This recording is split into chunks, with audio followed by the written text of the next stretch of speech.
Thank you for choosing Micro. Today we'll be unboxing and setting up the Micro White and Micro Black. Same scooter, two different colors. It's our best-selling adult product and is extremely smooth, comfortable, and ergonomic. To begin, let's remove the contents from the box. Inside of the box, you should have the following items. Instruction manual packet with Allen keys, our fun safety rules printout, and of course, the folded down scooter itself. Once you've removed everything from the box, let's get your Micro unfolded and ready for the pavement. To begin, open folding block latch found on right-hand side of folding block. Next, press in silver button found just above the clamp to engage folding action. Scooter will click into upright position. Finish by closing the folding block latch. This secures the scooter in the upright position. You may need to tighten the latch before venturing out. Here's how you do so. Open latch and then tighten dial on opposite side. Finish by closing latch. Doing so should be mildly difficult with adequate tension. If you ever need to fold down the scooter, doing so is quite easy. Simply open the folding block latch and then press in both buttons on the folding block. One button is silver and the opposite button is blue. Make sure to relatch clamp once scooter is folded down. Next, let's insert your handlebar grips. To do so, press in the brass tab on each grip and insert into cavity.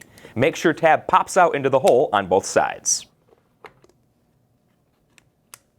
Finally, let's adjust your handlebar to the desired height. To begin, open handlebar clamp and raise handle to desired height. Finish by closing latch.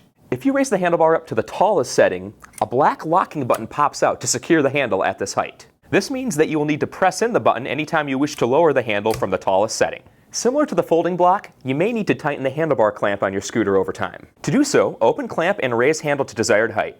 Next, with clamp still open, tighten clamp using number 5 Allen key. Finish by closing clamp.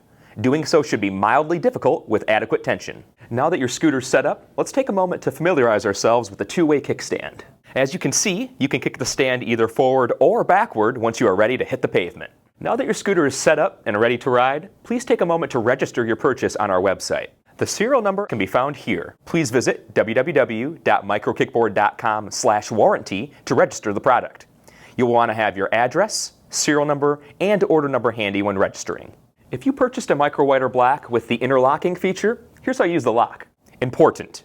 Make sure to write down your combination once it has been set. The only way to change the combination is by entering in the existing combination first. If you've lost the combination, the lock functionality becomes inoperable. Moving forward, the default combination is 000. You can open the lock with this code by pressing in the black button and pulling the cable from the lock unit. To change the combination, firmly press on the lock top and simultaneously twist clockwise by 90 degrees. You are now able to use the spin dial numbers to set a new combination. Once you've set your new combination, rotate lock top back to default position to establish new combination. You may repeat this process as often as desired. Of course, please let us know if you have any questions or need any help. You can either post a YouTube comment below, or you can contact us directly. 888-236-5657 or info@microkickboard.com. Thank you for choosing Micro.